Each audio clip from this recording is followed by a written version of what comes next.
जय श्री राम मित्रों, आप सभी का स्वागत है मेवाड़ी शान के इस धर्म संवाद कार्यक्रम में।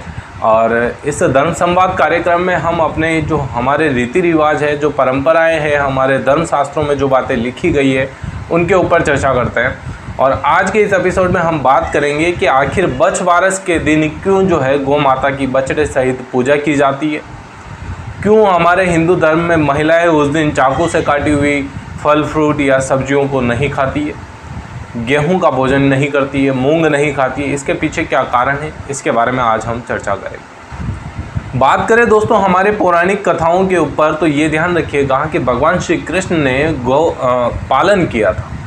भगवान श्री कृष्ण ने गौ पालन किया था, जिस कारण से उनको गोपाल नाम धरा गया। माता यशोदा ने बछवारस के दिन भाद्रपद माह की कृष्ण द्वादशी के दिन गौ माता की पूजा करी थी, गो दर्शन किया था। हमारे हिंदू धर्म में गौ माता में 33 कोटि देवी देवताओं का वास बताया गया। गौ माताओं के जितने भी उत्पाद है, जिसे हम पंचगव्य के रूप में जानते हैं, उन्हें हम हमारे धार्मिक अनुष्ठानों में प्रयोग करते हैं। बात करें गोबर, गौमूत्र, दूध, दही, इन सब का प्रयोग हम करते हैं।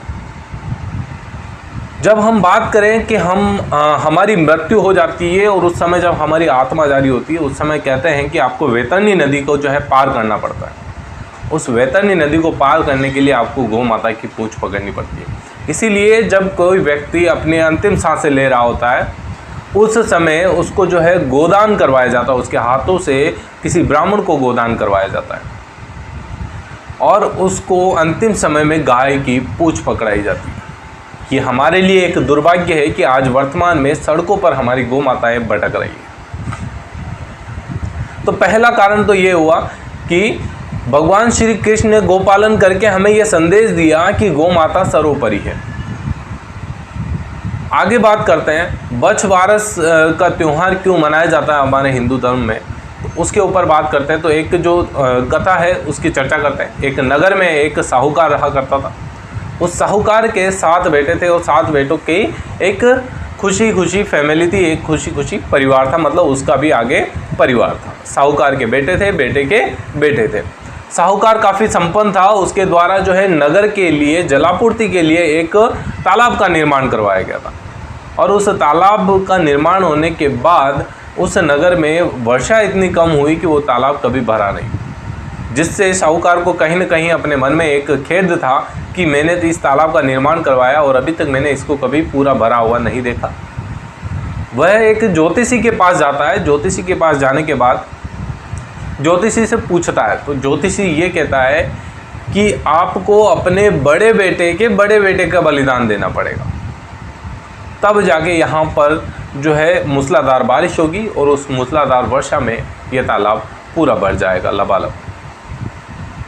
इस बलि को देने के लिए साहूकार ने अपने बड़े बेटे की बहू को पीहर भेज दिया था और बड़े बेटे का बलिदान दे दिया था। बलिदान जैसे ही दिया गया, उसके बाद मूसलाधार बारिश हुई। बारिश जैसे हुई, तालाब लबालब भर गया।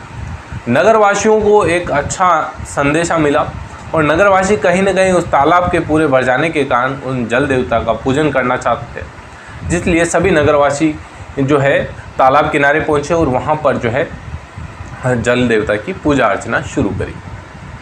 साहूकार जो था नगर का, वह भी जो है तालाब पर जल देवता की पूजा के लिए जाने वाला था परिवार सहित। तो जाते समय उसने अपने एक दासी को कहा कि गेहूँला बनाकर तैयार रखना। मित्रों, यहाँ पर गेहूँला एक गाय के बछड़े का नाम भी था और गेहूँला से आशय है आपका गेहूँ का जो धान होता है उससे खाद्य सामग्री का निर्माण करना, मतलब खाने के लिए कुछ पकाना। लेकिन यहाँ पर दासी को एक कन्फ्यूज़न हो जाता है और उस कन्फ्यूज़न के चलते दासी जो है, जो गौ माता थी, उसके बछड़े को मारकर उसको खाने के रूप में पका देती है। ये पीछे का घटनाक्रम है। साहूकार अपने परिवार सहित कहाँ जा रहा है? तालाब जा रहा है। तालाब में पहुंचा, पीहर गई हुई बड़े बेटे की बहू भी वहाँ पर आई और वहाँ पर उन्होंने जल देवता की पूजा अर्चना करी। पूजा अर्चना करने के बाद बहू ने अपने बेटों को दुलारा, तो उसने अपने बड़े बेटे को जो है नहीं पाया। बड़ा बेटा जब उसे वहाँ नहीं मिला तो उन्होंने अपने परिवारजनों से पूछा। परिवारजनों से पूछने पर जो उनकी सासू माँ थी, उन सासू माँ के द्वारा पूरा घटनाक्रम बताया गया। इसी दरमियान जो बड़ा बेटा जिसका बलिदान उस तालाब में दिया गया था, वो बड़ा बेटा मिट्टी के स्वरूप में उस तालाब में से बाहर आया और माँ को आवाज़ लगाई। ये दृश्य देखकर पूरे नगरवासी चकाचौंध हो गए और ये पूरी कृपा मानी बछवारस माता की। ठीक है, ये घटना कब हुई? बछवारस के दिन हुई। पुनः वापस जब वो घर को लौटे, जैसे ही घर में घुसे तो वहाँ पर उनको गेहूँला नहीं मिला, मतलब गाय का जो बछड़ा था वो वहाँ पर नहीं मिला। दासी से पूछा गया तो दासी ने कहा कि आपने कहा तो मैंने इसे मारकर खाने के रूप में तैयार कर दिया।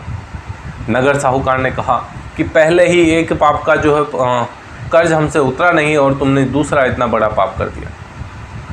उस गेहूँले के शरीर को मिट्टी में जाकर दफनाया गया। शाम हुई, गौ माता जंगल से आई, आते ही अपने बछड़े को ढूंढने लगी।